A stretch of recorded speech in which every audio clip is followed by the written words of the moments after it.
It is the calm water in the middle of an anxious sea,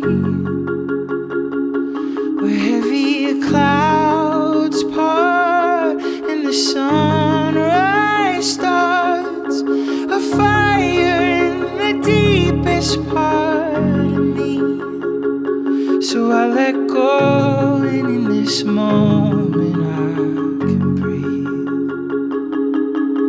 The clumsy start of adolescence, the glue that mends our broken remnants, an overwhelming sense of reverence.